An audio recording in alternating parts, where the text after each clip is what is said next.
देखो ना इसने अपने धर्म के लिए इतना अच्छा कार्य किया। कहा कि धर्म एव हतो हन्ति धर्मो रक्षति रक्षितः। धर्म की रक्षा करो, आपका धर्म रक्षा करेगा। तस्मात् भवन्तो हृदये न जाता। भरत जी को संपूर्ण विधि विधान से समझाया और समझा करके ला करके ऋषभदेव भगवान आज अपने बड़े पुत्र भरत जी को राज्य तिलक करके स्वयं जंगल की ओर प्रस्थान कर गए, भजन करने के लिए चले गए। जैसे ही यहाँ ऋषभदेव जी गए, यहाँ भरत जी राजगद्दी पर बैठे हैं। जब भरत जी का भी समय पूरा हुआ, कुछ दिन के बाद भरत जी के भी अनेकों पुत्र हुए। अपने एक बड़े पुत्र को ला करके उन्होंने राजगद्दी पर बिठाया और स्वयं भरत जी महाराज वन में जाकर के भजन करने के लिए विचार किया। तो स्वयं चलते चलते कहाँ गए? गंडकी नदी के किनारे आकर के एक पर्णकुटी बनाई भरत जी महाराज ने। उसी पर्णकुटी में निवास करते हुए आज भरत जी महाराज नित्य भजन करते हैं।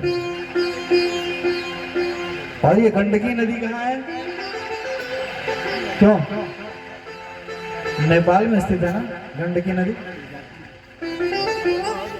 उसी गंडकी नदी के किनारे आकर के यहाँ पर्णकुटी बनाई और पर्णकुटी बना करके यहाँ नित्य भजन करते हैं। भरत जी का एक नियम था। भरत जी का नियम क्या था? तीनों समय संध्या काल करते थे, प्रातः मध्याह्न और संध्या, त्रिकाल संध्या करने वाले वो भरत जी महाराज एक दिन की बात गंडकी नदी में कंठ तक जल में प्रवेश करके संध्या वंदन कर रहे थे। उसी समय उस जंगल में एक सिंह की दहाड़ हुई। सिंह जब दहाड़ने लगा ना, तो जंगल के समस्त जितने जंतु हैं, जीव जानवर, सब वहां से पलायन कर गए। और उसी जंतु, उसी जीवों के बीच में एक हिरण था, हिरण जानवर। हिरण जो है कहीं दूर चला गया। हिरणी जो है दूसरे तरफ भागने लगी। वो हिरणी जो है उस समय गर्भवती थी, उसे और कोई जगह नहीं दिखा। वो सीधे आकर के उस गंडकी नदी में उस हिरणी ने छलांग लगा दी। जल के उस तेज रफ्तार से, तेज प्रवाह से वो हिरणी बहने लगी। देखा कि अब मेरा प्राणांत हो जाएगा, और उसी प्राणांत होते होते अपने उस बालक को उस हिरणी ने जन्म दे दिया और हिरणी का प्राणांत हो गया। हिरण का जो बच्चा है ना, उसमें बहने लगा। भरत जी ने देखा और जाकर के उस हिरण के बच्चे को पकड़ करके लेके आए और उन्होंने उसे अपने आश्रम में रख लिया। कहा कि इस बेचारी की मैया तो मर गई, अब इसका लालन पालन कौन करेगा? इसे खिलाएगा कौन? अगर इसे ऐसे छोड़ देता हूं तो हिंसक जानवर इसको खा जाएंगे, इसको मार देंगे। कहा कि एक जीव के ऊपर दया करने का अधिकार सबको है, लेकिन उस जीव को अपने बंधन में रखने का अधिकार किसी को नहीं है। और उस हिरण के बच्चे को अपने पास रखा और उस हिरण के बच्चे से इतना प्रेम हो गया, इतना प्रेम हो गया ना। आहा, एक दिन की बात, अब भरत जी महाराज का भजन छूटने लगा। जो भगवान का नित्य भजन करते हैं, अब भगवान के भजन में मन नहीं लगता। कहा कि अभी ये मन कहां जाता है? कहा भी ये मन जो है उस हिरण के बच्चे की तरफ जाता है बारंबार। एक दिन के बाद वो हिरण का बच्चा अपने झुंड को देख करके कहीं जंगल में भाग गया। भरत जी महाराज ने चारों तरफ ढूंढा, कहीं वो उस हिरण का बच्चा नहीं मिला। अब रोने लगे, रोते रोते रोते रोते अपने उस शरीर का प्राणांत कर दिया, अपने शरीर को प्राण पखेरु के उड़ गए। लेकिन ध्यान रहे,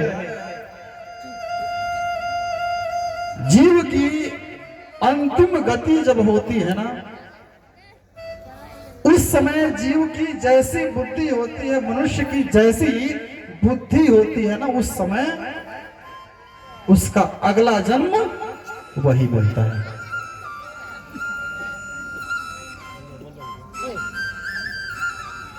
अब सुनिए, एक व्यक्ति था, वृद्ध व्यक्ति, उसके 4 बेटा थे। एक दिन उस वृद्ध व्यक्ति का अंत समय आने लगा और वो कुछ बोलना चाहता, अपने 4 बेटों को पास में बुलाया और वो कह रहा कि पप पप पप पप, कह रहा पप पप पप पप पप। अब बच्चे समझ नहीं पाए। कहा कि बच्चों ने सोचा कि ऐसा लगता है कि पिताजी कुछ पैसा रुपया की बात कर रहे हैं, कहीं रखे होंगे। तुरंत गए डॉक्टर के पास, कहा कि हमारे पिताजी को कम से कम 15 मिनट ऐसा कर दीजिए वो कुछ बोल लें। कहा कि इतना फीस लगेगा, कहाँ देंगे। चारों भाइयों ने हिस्सा लगाया, उतना फीस दिया डॉक्टर को। डॉक्टर आए, इंजेक्शन लगाया और 15 मिनट के लिए उनकी आवाज वापस आ गई। कहा कि पिताजी क्या कह रहे थे? कहा कि मैं यही कह रहा था कि वो पड़वा है ना, भैंसिया का पड़वा, वो चबा रहा था, वो क्या कहते हैं, रस्सी, उसको जाकर के पहले सही करो। बच्चे माथा टेकने लगे, धन्य है पर। तो जीव की, हम सब की भी स्थिति यही बनी है। मृत्यु का समय है और हमारी स्थिति क्या है? हम देखते कहाँ है, अरे हमारा धन ये तो लुट गया, ये तो बर्बाद हो गया, ये तो चला गया, वो तो चला गया। और इस प्रकार से उनका प्राणांत हो गया और स्थिति ऐसी बनी कि लिखा है कि अंते मति या सा गति। जीव की जैसी अंत में मति होती है ना, वैसी जीव की गति बन जाती है। श्री रामचंद्र केशवदास डोंगरे जी महाराज अपने इस राष्ट्र के बहुत बड़े बड़े संत हैं। उन्होंने भागवत रहस्य की टीका में लिखा है कि जो इस जन्म में कुत्ता पालता है वो अगले जन्म की क्या करता है? तैयारी करता है। अंत अगले जन्म में वही भरत जी महाराज हिरण बने। लेकिन भगवान की कृपा, पूरे जन्म में उन्होंने कुछ समय के लिए भजन किया हुआ था। तो भगवान का एक नियम है, अगर कुछ भगवान के लिए कोई एक कदम चलता है, भगवान उसके लिए कई कदम चलने के लिए तैयार है। उसके प्रभाव से उन्हें अपने पूर्व जन्म की गाथा याद है कि पूर्व जन्म में कौन था। अब हिरण हो करके भी वो हिरण भरत जी महाराज किसी के पास नहीं जाते हैं, मन ही मन भगवान का चिंतन करते हैं, सूखे घास खाते हैं, हरे घास में नहीं खाते हैं। कुछ दिनों का प्रारब्ध ही ऐसा, कुछ समयों के बाद उस हिरण का शरीर भी पूरा हुआ। उस हिरण का शरीर भी पूरा हो गया, शांत हो गया। और अगले जन्म में वही भरत जी महाराज एक ब्राह्मण के यहाँ उनका जन्म हुआ। अब उनके पिताजी बड़े विद्वान थे, बड़े ज्योतिषी थे। अपने बालक की कुंडली बनाई और कुंडली बना करके देखा, अरे इसमें तो बड़े अच्छे अच्छे गुण हैं, ये तो महान संत होगा, महान विद्वान होगा। और उनका नाम उस जन्म में भी भरत रखा।